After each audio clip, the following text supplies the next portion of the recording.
अस्सलाम वालेकुम एवरीवन। आज हमारा QSO का सेकंड लेसन है जिसमें हमने पढ़ना है number of witnesses under article 17। अपना टॉपिक स्टार्ट करते हैं। सबसे पहला हमारे पास जो पॉइंट है वो है नंबर ऑफ विटनेसेस।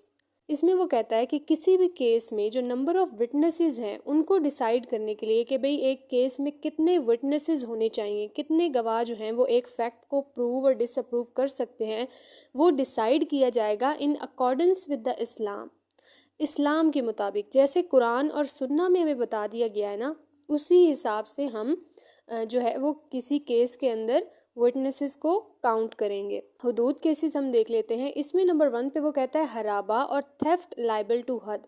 इसमें हम देखते हैं an offender can be liable to हद only when at least 2 male Muslim adult witness give the evidence as eye witness. जब 2 मेल मुस्लिम विटनेसेस जो हैं वो उस फैक्ट को प्रूव करेंगे, मतलब कोई थेफ्ट हुई, हराबा जो है वो थेफ्ट को ही कहते हैं।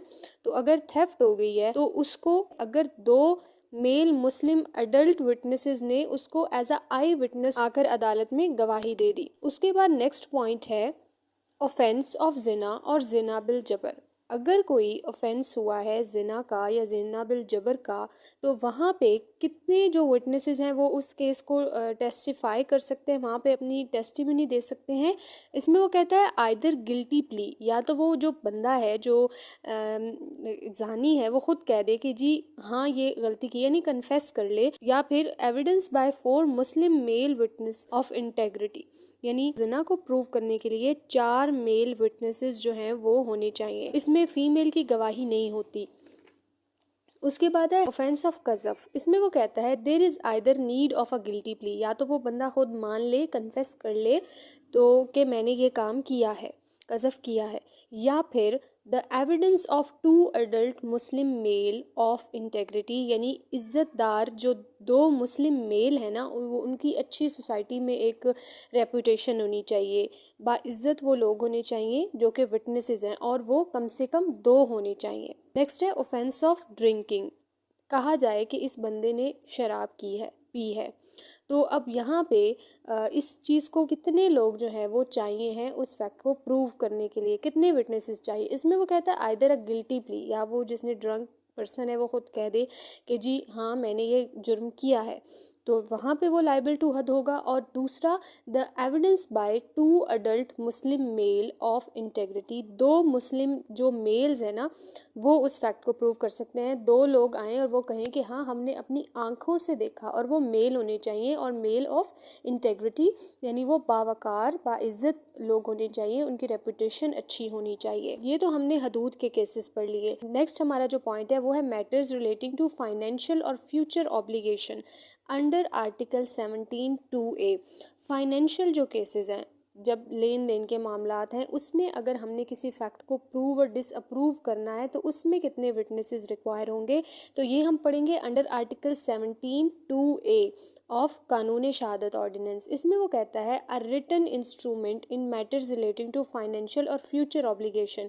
इसमें वो कहता है कि अगर हमने किसी डॉक्यूमेंट को जो कि फाइनेंशियल केस है, किसी फाइनेंशियल मैटर से रिलेटेड है, फ्यूचर ऑब्लिगेशन के हमने फ्यूचर में ये पैसे देने हैं, वाजिबात देने हैं, ये जो केस है वो टेस्टिफाई किया जाएगा, shall be attested by 2 male witnesses. उसमें 2 मेल विटनेसेस की गवाही चाहिए होगी कि वो आके कह दें, जो केस जिस तरह से केस होगा कि भाई इसने हमारी आंखों के सामने पैसे दिए थे, हमने खुद देखा था, या फिर ये जो डॉक्यूमेंट है, जो इंस्ट्रूमेंट है, फाइनेंशियल इंस्ट्रूमेंट, ये हमारी आंखों के सामने बनाया गया था।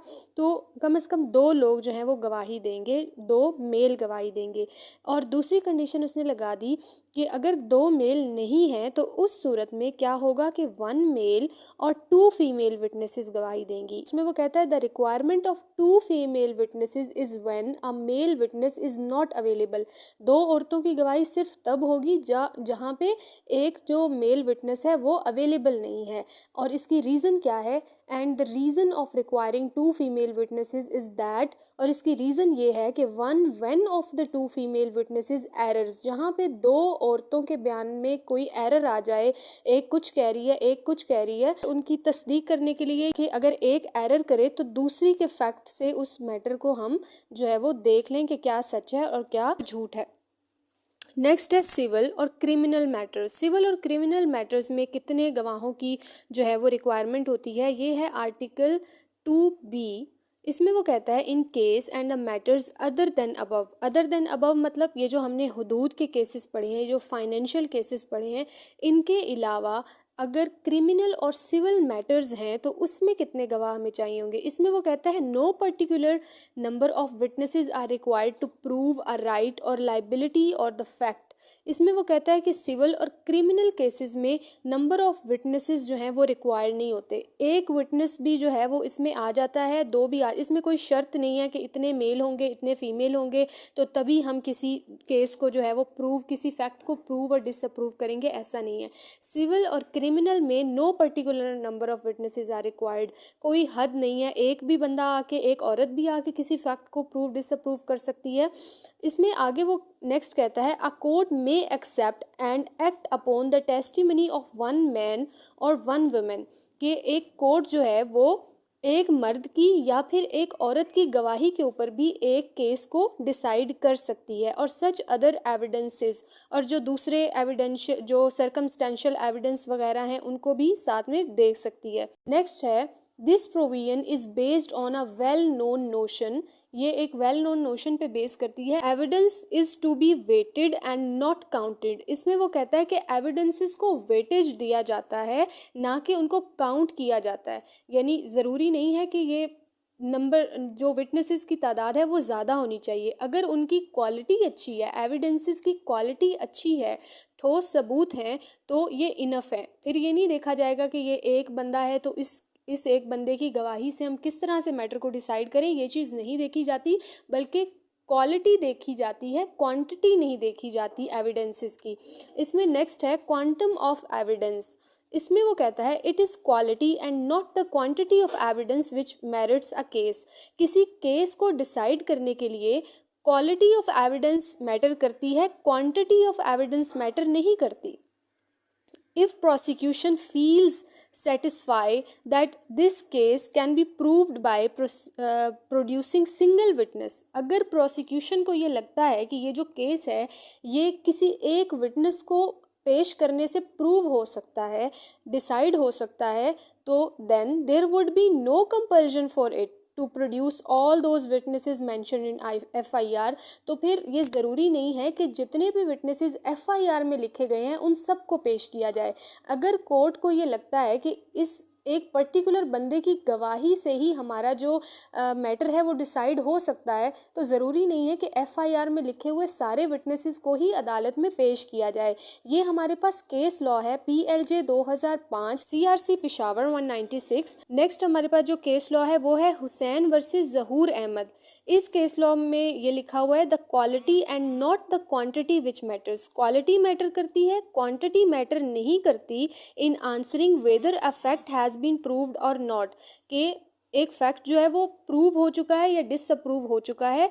यहाँ पे क्वालिटी मैटर करती है, क्वांटिटी मैटर नहीं करती, वही ऊपर वाली बात। नेक्स्ट हमारे पास जो केस लॉ है वो है Nasir Ahmad versus additional district जज। इसमें वो कहता है the court observe that, court ने ये ऑब्जर्व किया, ये देखा, a fact is required to be proved by producing 2 male witnesses, कि ये जो फैक्ट है वो 2 मेल विटनेसेस को प्रोड्यूस करने से, 2 मेल विटनेसेस को पेश करने से ही जो है ये साबित हो सकता है। जैसा कि मैंने पहले बताया कि सिविल और क्रिमिनल मैटर्स में नंबर ऑफ विटनेसेस मैटर नहीं करते, लेकिन इस केस लॉ में ये हुआ था कि ये जो केस है ये तभी डिसाइड होगा जब 2 मेल विटनेसेस जो हैं वो अदालत में आके गवाही देंगे। तो ये इस केस लॉ में था। नेक्स्ट इसमें है the number of witnesses are required under article 17 of QSO depend upon circumstances of each case.